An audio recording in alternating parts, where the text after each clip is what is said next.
Hello friends, welcome back to this channel again. आप सबका फिर से बहुत बहुत स्वागत है हमारे इस चैनल में। तो इस चैप्टर 3 के फर्स्ट पार्ट में हमने सीखा था इक्विटी सेगमेंट और डेरिवेटिव सेगमेंट। अगर किसी ने भी फर्स्ट पार्ट मिस किया है तो आपको ऊपर आई बटन में लिंक मिल जाएगा, आप देख सकते हो। फिर पार्ट 2 में हमने सीखा था ऑप्शन चेन, इक्विटी सेगमेंट के ऑप्शन चेन और डेरिवेटिव सेगमेंट के ऑप्शन चेन के बारे में। ठीक है, कॉन्ट्रैक्ट्स क्या होते हैं, कॉन्ट्रैक्ट एक्सपायरी क्यों होता है, तो सारा कुछ हमने सीखा था हमारा इस चैप्टर 3 के पार्ट 2 में। तो इस चैप्टर 3 के ये पार्ट 3 का ये आखिरी वीडियो है, तो इसको हम समझते हैं। आज हम समझेंगे कॉल प्राइस और पुट प्राइस को। जैसे कि आप देख पा रहे हो, चैप्टर 3 पार्ट 3, राइट। तो इस चैप्टर 3 का ये आखिरी वीडियो है। सो कॉल और पुट क्या है, call price, put price in the stock market. C and P refers to options contract. Okay, C means call options or call European. So this is a type of options contract that gives the holder the rights but not the obligations to buy an underlying assets such as stocks at the specific price, the strike price.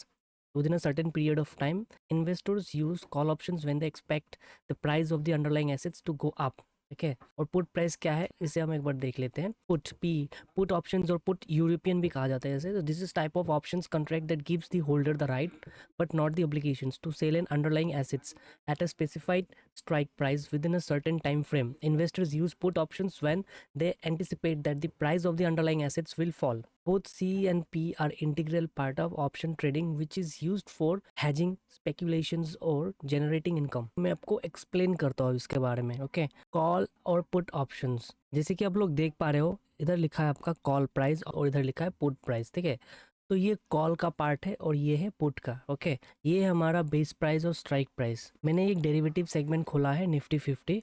Okay, सो ये Nifty 50 में जैसे आप देख पा रहे हो कि price हमारा जो है कंटिन्यूसली फॉल डाउन है, राइट। रेड कैंडल्स बनाते हुए आ रहा है कंटिन्यूसली।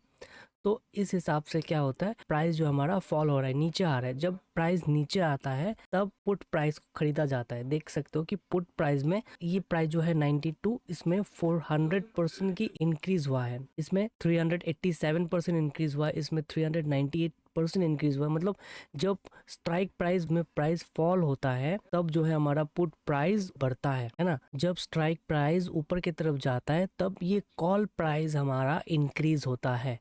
ओके, तब ये हमारा कॉल प्राइस बढ़ता है। इसे प्रीमियम कहा जाता है। 299, 262, 228 जितना सारा भी है। पुट साइड में भी हम देखेंगे 63, 77, 92, इन सबको प्रीमियम कहा जाता है। इन सबको ही हम बाय करते हैं। अगर किसी ने भी मिस किया तो आपको वीडियो के एंड में इस चैप्टर का प्लेलिस्ट मिल जाएगा। आप स्टेप बाय स्टेप जब वीडियोस को देखोगे तभी आपको सारा कुछ समझ में आएगा। तो मैं रिक्वेस्ट करता हूँ कि आप स्टेप बाय स्टेप हर एक वीडियोस को देखो, तभी आपको क्लियर इन्फॉर्मेशन मिलेगा। तो जैसे कि मैंने कहा कि स्ट्राइक प्राइस जैसे ऊपर की तरफ जाता है तो कॉल प्राइस बढ़ता है, जैसे प्राइस नीचे आता है तो पुट प्राइस बढ़ता है। ठीक है, मैं आपको पीडीएफ में दिखाता हूँ। चलिए एग्जाम्पल देखते हैं। मान लीजिए कि आपने एक प्रीमियम बाय किया है 20 रुपीज में और इसका क्वांटिटी जो लॉट साइज है वो है 100। तो आपको इस प्रीमियम के लिए पे करना पड़ेगा 2000। ओके, अभी आपको कोई सेलर मिला, ठीक है, जो इस प्रीमियम को खरीदना चाहता है 40 रुपीज में। तो आप उसको अगर सेल कर दोगे, अगर आप इसको सेल करोगे 4000 में, तो आपको जो प्रॉफिट होगा वो है 2000। 20 रुपये से आपने इसको बाय किया था, जैसे ये 40 हो गया, आपने सेल कर दिया तो आपको 2000 का प्रॉफिट हो गया। ठीक इसी तरह से जब प्राइस नीचे की तरफ आता है तो हम पुट बाय करते हैं, क्योंकि पुट का जो प्राइस है वो बढ़ते रहता है। जब प्राइस ऊपर की तरफ जाता है तो हम कॉल बाय करते हैं, मतलब जो है कॉल का प्राइस बढ़ता है। समझे, राइट। देखिए जो मार्केट है हमारा क्लोज हुआ था 22,127 में। जैसे कि आप देख सकते हो 22,124 नियर अबाउट इधर मार्केट क्लोज हुआ था। तो ये पॉइंट जो है हमारा, इस पोर्शन को कहा जाता है एट द मनी। जो मैं अभी आपको मार्क करके दिखा रहा हूँ, पोर्शन को कहा जाता है ATM। ये जो कॉल साइड के ऊपर वाला पोर्शन है, ये पोर्शंस को कहा जाता है इन द मनी, ITM। ये कॉल साइड के इस पोर्शन को कहा जाता है इन द मनी, ITM। और ये जो नीचे वाला पोर्शन है इसे कहा जाता है OTM, out of the money. Similarly put side के इस पोर्शन को, पुट साइड में ठीक उल्टा होता है। कॉल साइड में जो होता है पुट साइड में उल्टा होता है। जो कॉल साइड का OTM है, पुट साइड का ये वाला पोर्शन जो हमारा बन जाएगा वो हो जाएगा ITM, मतलब इन द मनी। और ये पुट साइड का जो ऊपर वाला पोर्शन है ये बन जाएगा हमारा OTM, मतलब आउट ऑफ द मनी। ये है हमारा ATM, मतलब at the money. I hope कि आपने समझा। ये चार्ट देख के आपको बहुत अच्छे से समझ में आएगा। ATM, OTM, at the money किसे कहा जाता है, और इसे कहा जाता है स्ट्राइक प्राइस। जो बीच का जो नंबर्स है इसको कहा जाता है स्ट्राइक प्राइस। ये जो निफ्टी 50 डेरिवेटिव सेगमेंट का ऑप्शन चेन है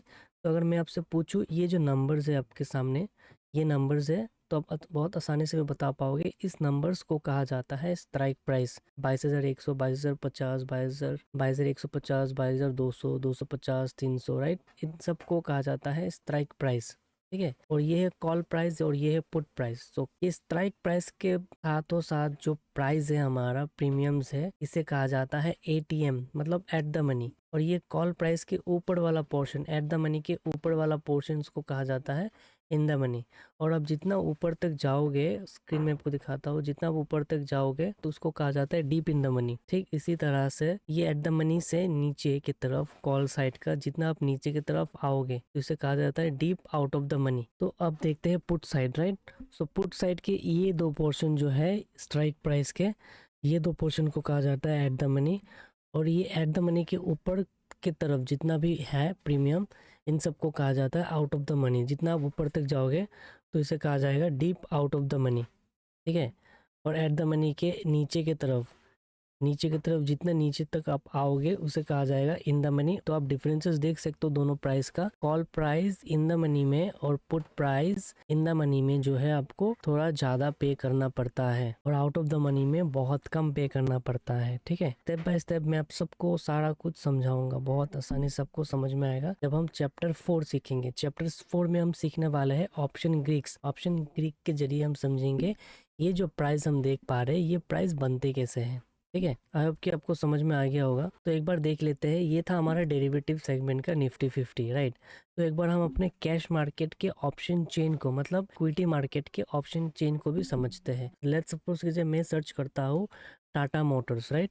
टाटा मोटर्स इटसेल्फ ये एक इंडिविजुअल स्टॉक्स है, मतलब ये एक इक्विटी स्टॉक्स है। ठीक है, तो इसका जो ऑप्शन चेन है इसको हम समझते हैं। सिमिलरली सेम इन पोर्शंस को कहा जाएगा स्ट्राइक प्राइस। ठीक है, ये जो एट द मनी है, कॉल साइड के एट द मनी की इस ऊपर वाले पोर्शंस को हम इन द मनी कहेंगे और इस नीचे वाले पोर्शंस को हम आउट ऑफ द मनी कहेंगे। पुट साइड के इस नीचे वाले पोर्शंस को, जितने नीचे हम आएंगे इसे कहेंगे हम डीप इन द मनी, और जितना हम ऊपर तक जाएंगे इसे कहेंगे हम deep out of the money. Okay, ठीक है। नेक्स्ट क्लास में जब हम ऑप्शन ग्रीक सीखेंगे तो हम समझेंगे इसका जो सिग्निफिकेंस, इसका जो इम्पोर्टेंस है। आई होप कि आपको अच्छा लगा ये चैप्टर 3 का ये आखिरी पार्ट। तो चैप्टर 4 में हम कंप्लीट ऑप्शन ग्रीक को समझेंगे। ऑप्शन ग्रीक के हेल्प से ही ये प्राइस जो है हमारा फॉर्म्स होता है और प्राइस में बढ़ोतरी, मतलब प्राइस जो है इंक्रीज या फिर डिक्रीज होता है। अगर आपको ये वीडियो मेरा अच्छा लगा है तो प्लीज़ चैनल को सब्सक्राइब कर दीजिएगा और वीडियो को शेयर कर दीजिएगा ताकि ज़्यादा से ज़्यादा लोगों तक मैं इन्फॉर्मेशन जो है वीडियो के ज़रिए पहुंचा पाऊँ। चैनल को सब्सक्राइब कर दीजिएगा, वीडियो को शेयर कर दीजिएगा। तो टिल देन टेक केयर। तो चलिए मिलते हैं नेक्स्ट क्लास में जहाँ हम चैप्टर 4 को सीखेंगे।